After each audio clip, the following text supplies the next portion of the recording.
நான் சொல்ல வருவது, விடைகள் தெரியாமல் வினாக்களை மாத்திரம் வைத்துக் கொண்டு சுற்றி கொள்ளுகின்ற பேர் வழிகளிடமிருந்து மிகப்பெரிய எச்சரிக்கை இன்றைக்கு தேவை.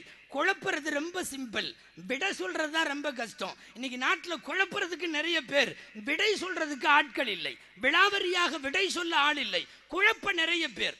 குழப்பவும், பொய் சொல்லவும், குறுக்கிடவும், குறுக்கு கேள்வி கேட்கவும், விமர்சனம் என்ற பெயரில் முன்வைக்கவும் இதுக்கு பெரிய திறமையெல்லாம் தேவையில்லை.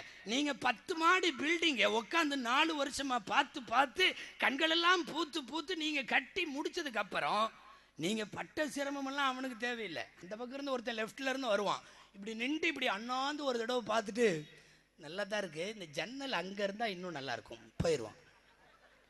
இவன் என்ன செஞ்சாங்கிறீங்க? 10 ஆண்டு காலம் அந்த கட்டிட பணியினுடைய எவ்வளவு நெளிவு, ஒன்றும் தேவையில்லை.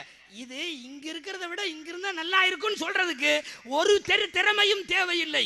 குறை சொல்ல, விஷமத்தனத்தை பரப்ப, விமர்சனத்தை முன்வைக்க, குறுக்கீடு செய்ய அல்லது குழப்ப இதுக்கு திறமையே தேவையில்லை. பாக்கெட்டில் 4 கேள்விகள் இருந்தால் போதும். இன்னைக்கு நிறைய பேருக்கு அந்த கேள்வி இருக்கு. சமயங்கள்ல உலமாக்கள்கிட்டையும் அந்த கேள்வியை தூக்கிட்டு வந்துடுறது உண்டு. அவர்கள் அல் குர்ஆன்ல 23:33 அல்லாஹ் இப்படி சொல்றான், நீங்க இது சம்பந்தமா. இதுல என்னன்னா 23:33 இருக்குதான்னு கூட அவன் ஒரு தடவை இதுவரையும் பார்த்ததில்லை. ஆல்ரெடி எழுதி கொடுத்துருக்காங்க 23:33 அல்லது 23:14 இப்படி இருக்குது அப்படிங்கிற மாதிரி. முஹம்மது இப்னு சீரின் பக்கத்திலே வருவதற்கு அனுமதிக்கவில்லை. உமர் ரலியல்லாஹு அன்ஹு மதீனாவிற்குள் அனுமதிக்கவில்லை. சபீகை திரும்பி பார்க்காமல் பக்தாது போய் என்று சொன்னார்கள். என்ன காரணம் தெரியுமா? வினாக்கள் என்ற பெயரில் விளக்கங்கள் இல்லாமல் கேள்விகளை கையில வைத்துக் கொண்டு சுற்றி கொண்டிருப்பவர்களால் கடந்த காலங்களில் ஏற்பட்ட குழப்பங்கள் இன்றைக்கு இருக்கிற இளைஞர் சமுதாயத்தினுடைய முன்பும் வைக்க வேண்டும். கொஞ்சம் நீங்கள் சார்ந்திருக்கிற அமைப்புகளை சார்ந்த தலைமைகள், அவர்களின் பேச்சுகள், நடத்தைகள் நாகரிகமா மேடையில பேச தெரியல தெரியுமா உங்களுக்கு? நான் மனவருத்தத்தோடு குற்றச்சாட்டாக வைக்கிறேன். நாளாந்தர வார்த்தையில நரகல் நடையில பேசுறதுக்கு எவ்வளவு நேரம் வேணும்?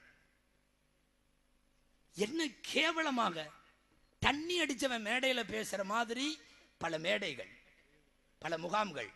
அந்த பேர், ஆமா தெளிவா பேரெல்லாம் சொல்றாங்க. டாஸ்மாக்ல இருந்து அப்படியே வந்து மைக்கு முன்னாடி நின்றுவானவ போல தெரியுது. என்ன என்ன நரகல்! உங்களுக்கெல்லாம் எந்த தூதர் இப்படி பேசுவதற்கு சொல்லி கொடுத்தார்? எந்த ரசூல் ஸல்லல்லாஹு அலைஹி வஸல்லம் மேடையிலே எந்த எதிரியை இப்படி பேசினார்கள்? சொல்லுங்கள் பார்க்கலாம். எந்த எதிரியை அப்படி விமர்சித்தார்கள்? ஹதீஸுக்கும் உங்களுக்கும் சம்பந்தம் கிடையாது. அதனால் தான் இவ்வளவு தரம் தாழ்ந்த வார்த்தைகளை காலஞ்சென்றவர்கள், உயிரோடு உள்ளவர்கள், மௌத்தா போனவர்கள் எல்லாரையும் நீக்க மர பாகுபாடுகளுக்கு அப்பாற்பட்டு திட்டுகிறீர்களே, பேசுகிறீர்களே. ஒரு சபையொடுக்கமும் மேடை நாகரிகமும் தெரியாதவன் எல்லாம் சமுதாயத்திற்கு எப்படி தலைமை ஏற்பான்? அரசியல்வாதிகள் கூட சில இடங்கள்ல, தாக்குற இடங்கள்ல கூட கண்ணியமா பேசுறான். சில பேச்சாளர்கள் சில முகாம்களில் பேசுகிறார்கள், அவங்கள விடவும் கீழ்த்தரமாக இருக்கிறது.